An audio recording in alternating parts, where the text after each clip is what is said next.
Sino ang hindi nakakilala sa kwento ni Lolo Ignacio? Ang lulong nagtitinda ng basahan sa gilid ng kalsada na ating nakita at ating tinulungan. Balikan natin ang kwento ni Lolo. Nakita ko siya noon. Nakaupo habang nagtitinda ng basahan. Naawa ko sa kanya kung kaya't nilapitan ko siya at tinanong kung magkano ang basahan niya.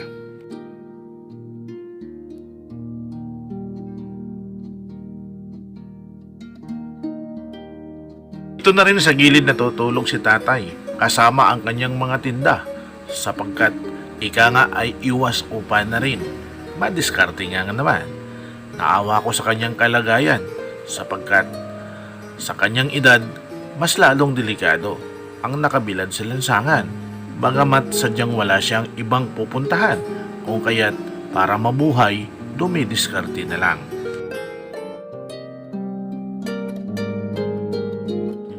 Nakita ng isa nating kaibigan ang kwento ni tatay at tinawagan ako, gusto daw niyang tulungan. Natuwa naman ako, kaya't nang iabot sa akin ang tulong, ay kaagad kong binalikan si Lolo Ignacio at binilhan ko ng mga karagdagang paninda. Dahil ito lang ang kanyang source of income at dito lang siya kumukuha ng kanyang pang-araw-araw na gastusin para sa pagkain.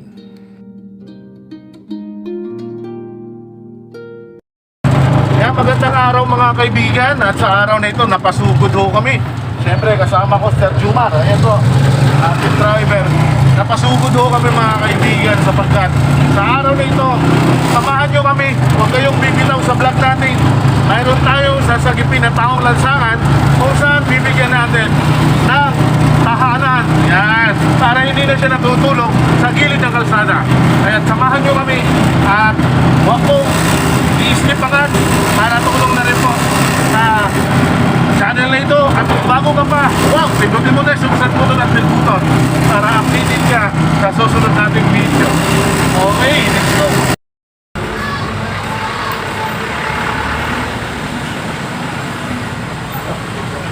Oh, good morning!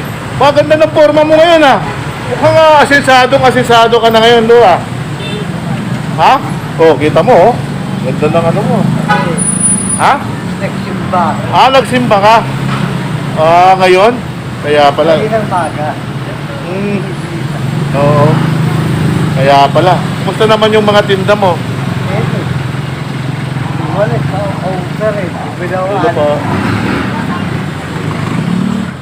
So ayan, ang magandang araw mga kaibigan. Once again, nandito na naman po tayo sa pwesto ni Tatay Ignacio. Okay, ito po yung mga tinda ni Tatay Ignacio. Ayan, ilan na lang, wala na siyang walis. Ting-ting, ubus na. Ito na lang. So sa araw na ito mga kaibigan, again, isa po namang sorpresa kasi kung mapapansin ninyo si Tatay dito na po siya natutulog. Ito po yung pwesto niya, dito na po siya natutulog. Sa araw na ito, wawakasan na po natin ang kanyang pagtulog sa kalsada sapagkat ngayong araw na ito mga kapatid, ililipat na natin si tatay ng kanyang bahay. Halika tay. So anong pakiramdam ngayon? Lilipat tayo. Bibigyan natin sa kwarto na uupahan natin. Kakausapin na natin. Mabayaran natin ng down. Bibigyan mo ng down payment, monthly advance. Ikaw magbabayad ng monthly ha. Trabaho natin yun ha. Sige. So, tara, pupuntahan na natin. Let's go.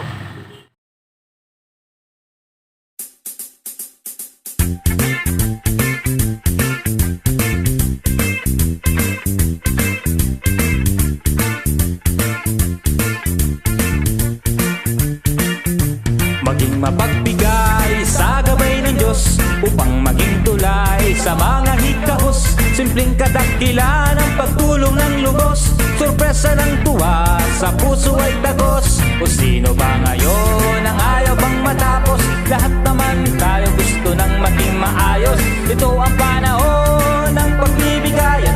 Itulak ang sarili, may kusang kabutihan. Ano man ang iyong mga pinapasan, malalig ka lamang at malalampasan. Lagi mo tatandaan, kung di ka sigurado ay magtanong ka lang. Taong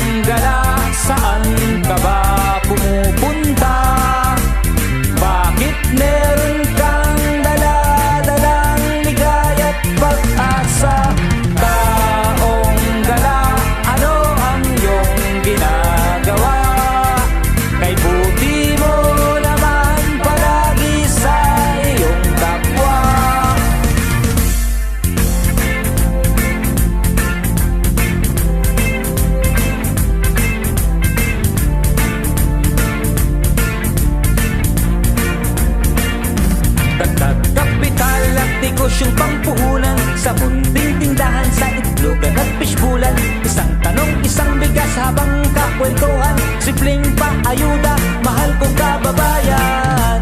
Ano man ang iyong mga pinapasan, manalig ka lamang at malalampasan.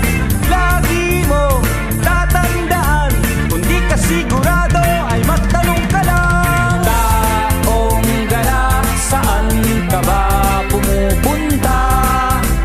Bakit meron kang dala-dalang ligaya't pag-asa? Taong gala, ano ang iyong ginagawa?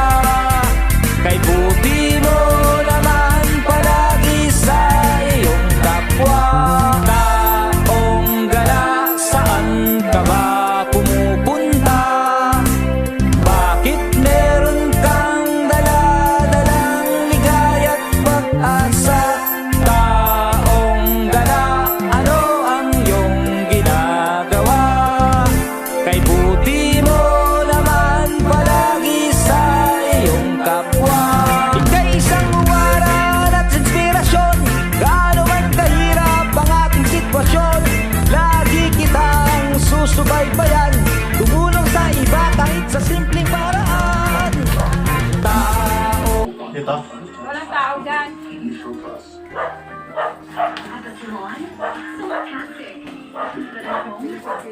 Ayan. Okay. Buksan yung bintana yan. Yung sa baba kahit hindi na. Yan lang sa taas. Hindi kayo nag-electric fan. Wala kayo. May banig kayo rito. O, big ba dito? Oh, may tinda ka naman unan eh. May balik Yung unan, bawasan mo ng isa, may unan din naman. Kawawa naman. No? Namin noon. Opo. Ayaw din na makisama dito sa akin. Yung dito tumira. Nagsarili yan ng maliit na kwarto dun sa baba. Siya lang. Binipagyan ko na lang ng pagkain. Inabutan. Ayaw na sumama dito sa amin. Nagagalit yun. So ito po, Nay, kukunin na ho namin. Kunin nyo na. Oo. Pwede na ho mamaya o maglipat na Mamaya siya. matulog na siya. Siya lang mag-isa, no? Opo, siya lang naman mag-isa. So, magkano ho ang ano natin? Kasi 2,000 kasama ng ilaw tubig yun. 2,000. Opo. Bali, 1 month advance, 1 month deposit. Oo, kasi wala naman siyang gamit eh. Sabi niya may gamit siya. Yung iba kasi may TV Eh, eh. pero itong electric fan, pwede naman kung sakali lang na mainitan siya, Pwede naman, yun lang. Diyan lang yan, di namin inaalis kasi sa dami itong electric pan doon. Ako tatlo electric pan po doon eh. Bawal ba ditong magsasayang ka ba? Hindi naman. Wag Sa labas na lang Sa kakain. labas Sa ka lang lang siya kumain. kakain. Okay. Tulog lang ano. Sa labas na lang kakain. So, ayan po mga kapatid, ito na po at babayaran na po natin si tatay Opo. para po sana ito Ano yun? Anong ano? Anong... Hindi mo siya ano? Hindi ho actually siya ho, ay vlogger ho kasi ako, tinulungan ko lang ho siya. Binigyan ko siya ng puhunan. And then, kasi, Di ba amo mo? ang problema lang ho sa kanya, kasi, nakita ko na kung halimbawa doon siya sa kalsada at may tinda siya, baka ho magpiligro kasi daanan. So kailangan niya mailagay sa ayos. Pangalawa, yung mga paninda niya, at least na yung sa ayos. Saan mo iniiwan ang paninda mo? Doon din, nakawa na ho siya ng tambo. Ilang kilo na sa kato? Hindi naman pwede bitbitin mo dito. Dito mo yan oh. Dito, hindi, yung paninda, pwede ba kung kasi no ano? Oo, kaso lang, pagka umaga, dadali mo na naman doon. Oo, gano'n. Oo, ganun ho. Kasi alam mo yung pamangkin ko yan oh. Isama mo. Ay yung taga-bitbit. Ayun yung pamangkin ko. Kami lang dalawa dito. Yung ano lang, yung mabibitbit niya yung ano, kung ano mabibitbit niya na Oo, paninda ah. kasi hindi naman na, parang hindi siya nananakawan. Ngayon, pag nabawa, naubos yung display mo doon, balik ka dito, kumuha ka uli. Ano? Huwag naman lahat ng tinda Wala mo, dito dadalhin mo na. Ano? Wala dito kukuha ng bago. So, anong okay na sa'yo to? Ilaw na to, eh. Oo, Oh, okay. Yan. O, ito mga kapatid, dito na ho siya. Dito na ho titira si tatay. So, ito na po yung magiging tahanan Oo, niya. tayo mga ano. At least, makakatulog na siya mamayang gabi. Yung paninda niya, dadalhin niya rito. Unan. Para at least safe na po siya. Sabi mo, magpasalamat ka sa mga ano natin. Ano, maraming po salamat sa inyong tulong. Ako nalagay sa mga nagmaayos sa kiraan. Wala na sa karsada, hindi na ako mapasa, hindi na maabugan, hindi na ako kinakabahan. Dito, Safety ka. safety ako dito. Safety ka dito, pati sa baha. Maraming salamat po. Pero kung bababa ka, baba doon sa baba. At least dito, mataas. Dito, sa gamit mo walang So, mawawala. ayun po mga kapatid. So ngayon po ay okay na ho kay Nay na nakapagbayad na ho kami. Opo. At by the way, kailan ho ang ano niya? So ang magiging Anong pitsa ngayon, yun din ang bayad niya. bayad niya. So tandata sa 7 7. para ano. Di ba pwedeng twing adjust kung okay lang? Okay din. Twing adjust para isakto lang. Twing adjust ang pagbayad mo ha. Maglagay ka ng alkansya para pulot mo doon. Oo. Ay, hindi ko wala nila.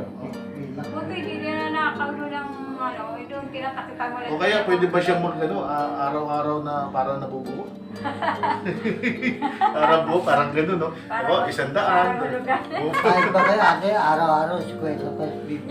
Parang nabubuo, no? Parang nag-alkan siya. Ganun no talaga kasi kailangan nun natin maano siya. eh. Kaya kailangan Oo, makabayad talaga ako. siya. Actually, nung nakita ko Kasi siya, ganyan din ang tatay apat namin. lang na ano eh, apat na basahan lang yung binibenta niya. Oo, tapos ngayon lumalumago na. Marami na ho, marami na ho. Actually, pupunta kami ng Taytay para makabili siya ngayon ng dagdag na paninda sa may tricycle. O, tara! Okay, karga na natin yung tricycle, ayun o, paninda. Itong Mga oras na ito mga kapatid ay isa lang po ang ating masisiguro. Makakatulog na ng mahimbing si tatay. At syempre, hindi na ho siya mauulanan. Alam kong peligro sa kanya kapag siya ay nasa daan dahil maaari siyang nakawan o baka maging problema pa. Kaya salamat po. Salamat po sa taong nagbigay ng tulong para kay tatay. Batid kung hindi ka man nagpapakilala, pero napakabusilak ng puso mo.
Iisa lang ang biniliban ko kay Lolo Ignacio. Bagamat sa kalsada siya, nabubuhay at natutulog, malilinis ang kanyang mga damit. Marunong siyang mag-alaga sa kanyang sarili.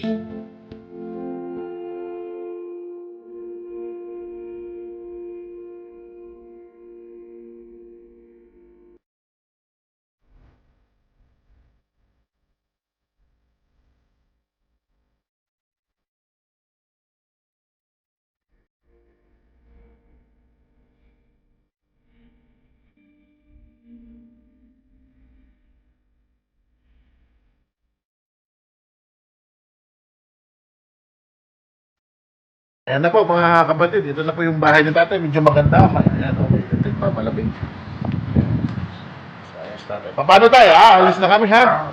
Sana okay na tayo. Makakatulog ka na ng maayos ha? Bawal ang bisita tayo ha?